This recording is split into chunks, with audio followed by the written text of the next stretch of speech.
Imagine a solar eclipse in December, a celestial marvel in and of itself. But this time it unleashes something far more sinister, something beyond reason.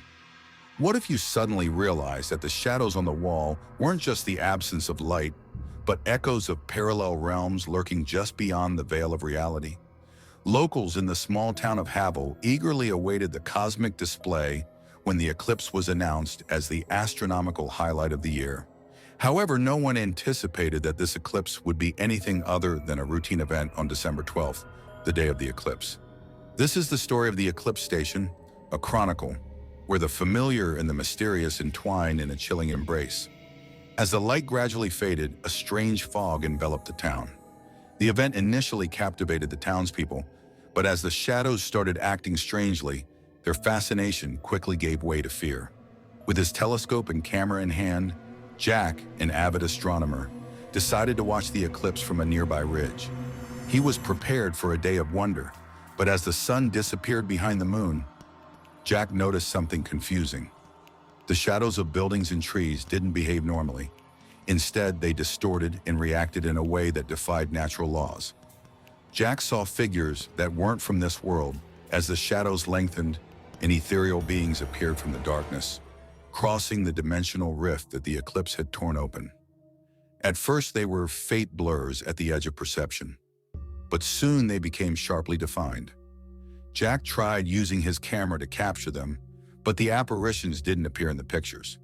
Instead, it seemed as though they were a curse or perhaps a perverted gift that only existed in the mind's eye.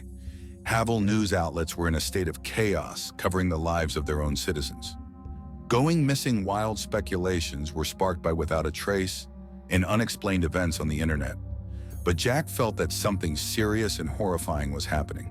He discovered an old local tradition about a prior eclipse that had created a similar portal between dimensions because he was determined to solve the enigma. There was a price for Jack's research. His sense of reality became shattered. He was followed by shadows, and invisible eyes appeared to be constantly on guard. These creatures were predatory forces from alternate universes, and he realized that they were anything but innocuous. Fear became Hale's home's constant companion. Friends became foes because of the shadows' extreme paranoia and mistrust. Whole family locked themselves in. Desperate for answers, Jack reached out to paranormal research and quantum physics experts, while others attempted to escape, only to find that the shadows were pursuing them mercilessly. A group of researchers showed there, including famous parapsychologist Professor Samuel Everett and quantum physicist Dr. Emily Collins. They worked together to solve the puzzle. According to Emily's theory, the eclipse had caused a bridge, a quantum oddity, between worlds. Samuel maintained that the entities were intelligent and probably hostile, and their investigation led them to a long-abandoned observatory on the outskirts of the town, steeped in dark folklore. Inside, they found cryptic texts that described an ancient ritual to seal the breach, but the texts were written in an unintelligible language. Dr. Alan Hughes, an expert in ancient linguistics, translated the ritual after painting and analyzing it. Certain relics had to be placed at specific points within the observatory, and these mystical keys were hidden throughout Havel in locations of historical and spiritual significance. The team divided up to retrieve the relics as they faced growing horrors. The shadows retaliated with frightful tenacity. Jack, Emily, and Samuel discovered documents describing unsuccessful 19th century cult attempts to control the shadows in a dilapidated library, conjuring illusions and whispering dark promises. In the meantime, Dr. Hughes and neighborhood volunteers discovered a lead box with a potent relic at a destroyed church. They were vividly disoriented as they opened it. At the observatory, visions of other worlds came together. Ancient words filled the air as they placed the artifacts and started the ceremony. The darkness stepped up its attack. Jack's voice wavered, but Emily's unwavering will gave the group strength. Samuel encouraged the shadows to continue after sensing their increasing desperation. The last seconds were a frenzied haze of terrifying, reality-bending attacks and shadowy attacks. Emily, who was fusing quantum fury with ancient lore, ordered the gathering to join hands to form a human conwood, and they all shouted the final lines simultaneously. The shadows were compelled to return to their dimension when a flash of intense light broke through the darkness. There was an eerie silence as the breach closed with a loud snap. Havel's inhabitants were permanently marked, even though everything reverted to a semblance of normalcy. Determined to warn others, Jack painstakingly documented the experience. He, Emily, Samuel, and Dr. Hughes turned into living heroes who fought evil forces. Subtle irregularities reappeared months later, beyond comprehension. Ever watchful, Jack got back in touch with Emily, who had created a breach monitoring system. A covert government organization looking into the paranormal became interested in their work. They reluctantly agreed to their requirements in exchange for its resources. The unit developed into an elite task force battling to suppress spatial horrors as new breaches surfaced all across the Earth. Knowing that their vigilance was essential to the survival of humanity, they persevered, bound together by unbreakable links and shared nightmares. We are reminded of the thin line separating the known and the unknown by the Eclipse Station, which continues to be a terrifying story of cosmic mystery. The next story. What would you do if you heard voices that are not from this world? Voices that carry messages. One winter night while the frigid wind rustles over the barren branches of the trees. Our story starts in the quiet town of Shadow Valley, where the echoes of those who vanished decades ago reveal truths hidden beneath the snow. In addition to the cold, December also brings the eerie winter winds. The town's oldest residents have long told stories and whispered about these winds, which are renowned for their peculiar murmurs. The voices of people who inexplicably disappeared many winters ago were reported to be audible to those who ventured to listen intently. These stories were merely grandmother's tales to Louise, a young programmer who was fascinated by the secrets of technology and the paranormal. Until one night when he was wandering by himself in the forest, he couldn't help but pause and listen. The winter winds seemed to blow across him. Louise tried to explain it by claiming that his mind was playing tricks on him in the darkness. But suddenly a distinct and frantic voice emerged as he whispered his name with a spooky familiarity. "Help me," among the murmuring.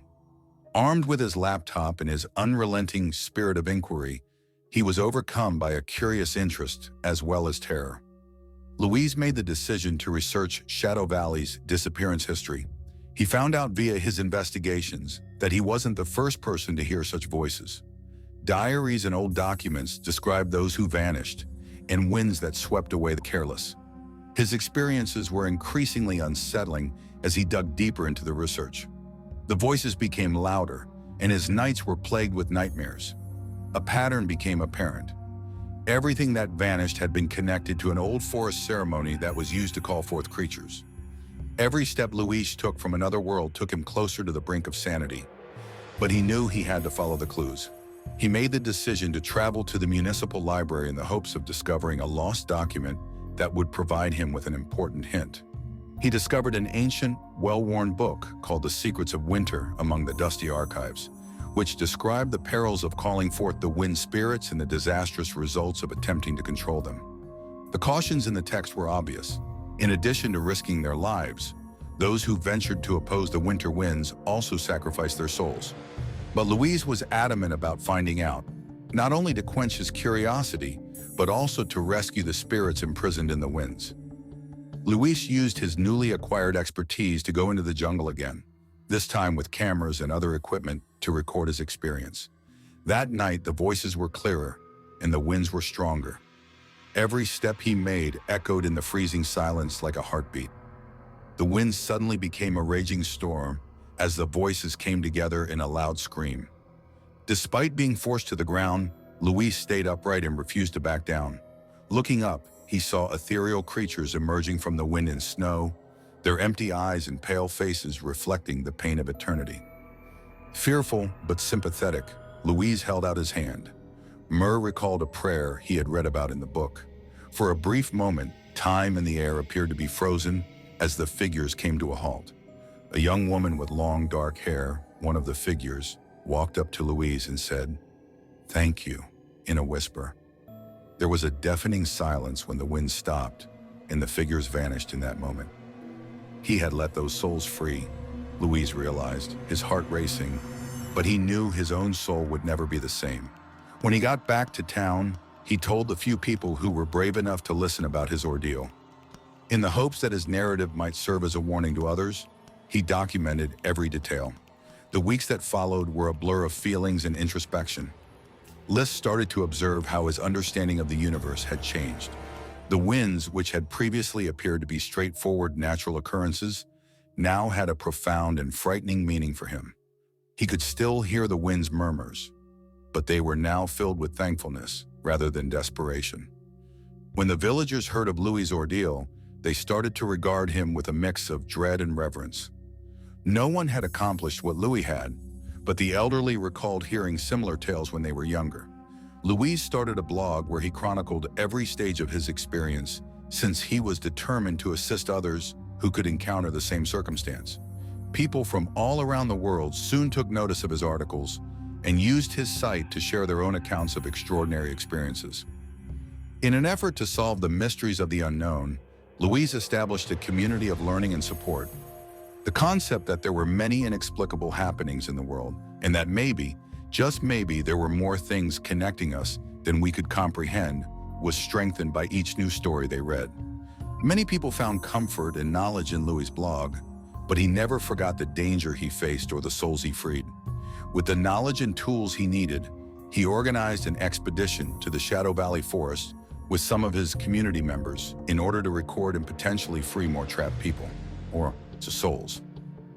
When the group first arrived in the forest, they encountered a number of unexplainable occurrences that made several of them doubt their own sanity. Nevertheless, the community's strength and Louis's perseverance helped them to stay focused on their objective. And as they went along, the voices in the wind appeared once more, this time more clearly, and helped the group coordinate. The Wuhl figures reappeared as Louis led them through the ritual they had learned from the book, The Secrets of Winter. But this time there was no fear, but rather a sense of purpose. The trapped souls appeared to realize that the group was there to assist them, and with each ritual gesture and prayer recited, the wind grew softer, and the figures became less spectral and more tangible. The group fell into a deep and deafening quiet as the released souls finally disappeared in a climax of energy and emotion, a blast of light and wind.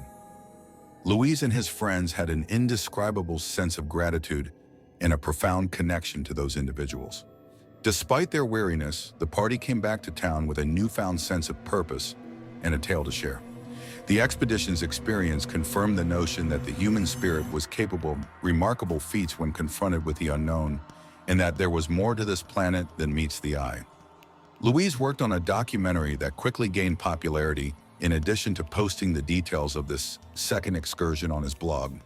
The story of the winter winds gained international popularity as a result of the captivating photographs and testimony that captured the attention of people all over the world. Dear friends, keep in mind that the world is full of secrets and mysteries that are sometimes best left undisturbed.